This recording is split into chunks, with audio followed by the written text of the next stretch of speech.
This is the story of a man named Stanley. Stanley worked for a company in a big building where he was employee number 427. Employee number 427's job was simple. He sat at his desk in room 427 and he pushed buttons on a keyboard. Orders came to him through a monitor next to his desk, telling him what buttons to push, how long to push them, and in what order. This is what employee 427 did every day of every month of every year. And although others might have considered it soul-rending,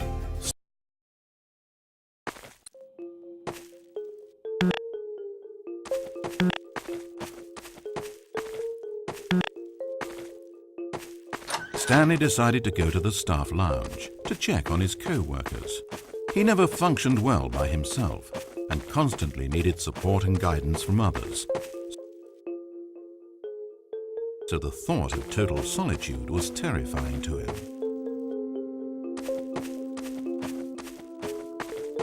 When Stanley came to a set of 2 open doors, he entered the door on his left.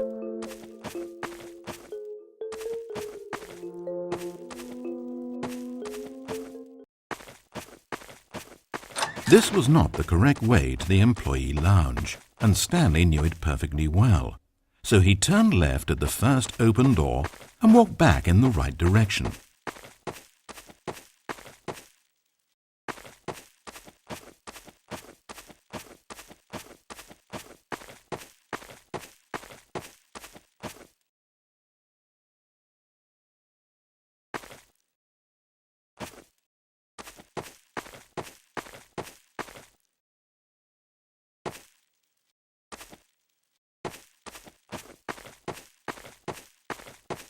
And like that, he was back on track.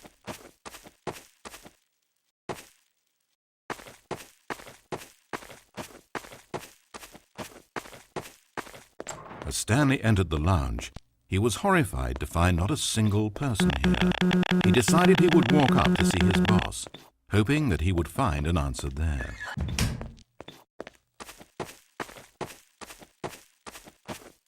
Coming to a staircase, Stanley walked upstairs to his boss's office.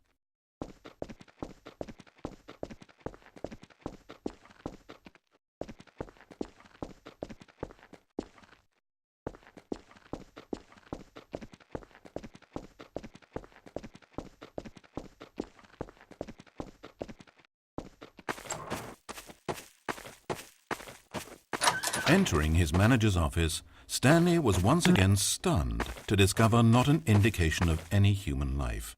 It was at this point that he began to feel dizzy and a little sick, and even thought he might pass out when suddenly he noticed a keypad next to the filing cabinet in the corner of his boss's office.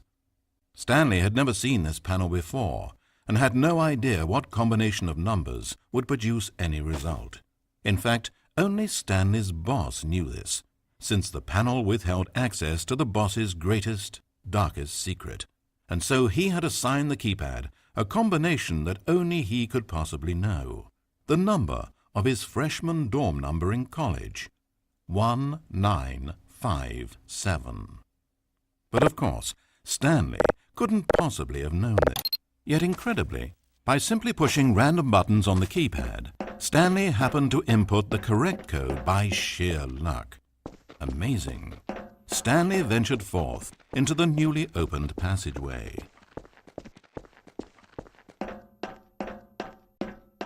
As he drew deeper into the bowels of the building, Stanley had no idea where he was or what this place held. And just as he began to think he might not discover a thing, he emerged into a long room to find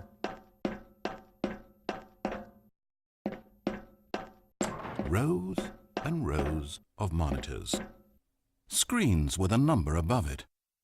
Stanley noticed, however, that these were not random numbers, but the number of employees who worked in the building, his co-workers. Even his own number, 427, had a place on the wall. But why a setup so elaborate, he asked. Was this simple surveillance or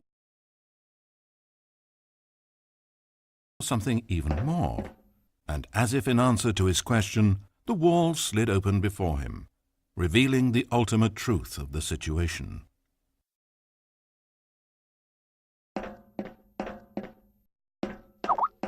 An enormous control panel Stanley discovered, but not one that controlled simple machinery.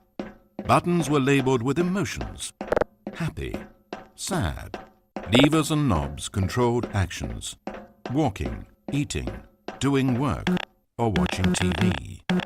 Every input on this device monitored not the functions of a machine, but of a human being.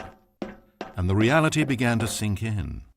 Stanley, like so many other people, reduced to images on a monitor, had been under someone's control, always at the mercy of this machine. Could this have been the only reason employee number 427 was content with his boring job? That a machine had altered his emotions to accept it blindly? He began to feel an unbridled rage, and at the peak of his anger, something happened. A spark. Stanley looked up and saw the generator overhead, still providing some small amount of power to the machine, keeping it alive. And knowing that this generator was all that kept the controls running, Stanley moved to the ladder in the back of the room and began to climb towards the rafters.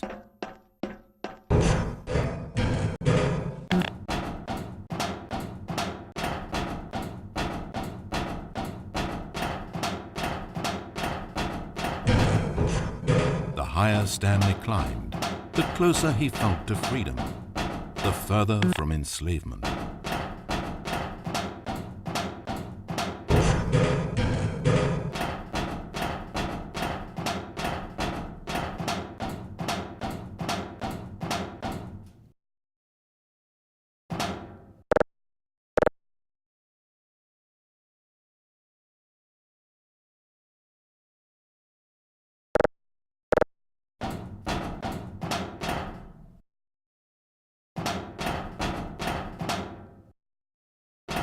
Blackness, power gone, all alone.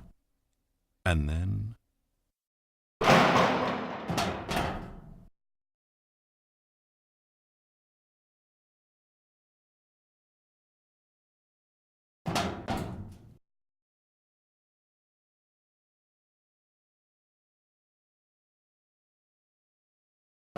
As he stepped through the door into the fresh outside air, a feeling of liberation rushed through Stanley's body. He had seen power. He had seen enslavement, and he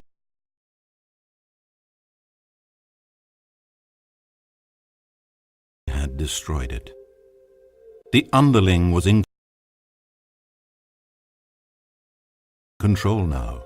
He had found his leading role. Stanley never discovered why everyone had gone missing, nor how and when he had come under the machine's control. But it didn't upset him terribly, because he knew that this was how things were meant to happen. All he felt was a delight unlike any he had ever known before. Never again would he follow someone else's orders without question. Never again would anyone tell Stanley where to go.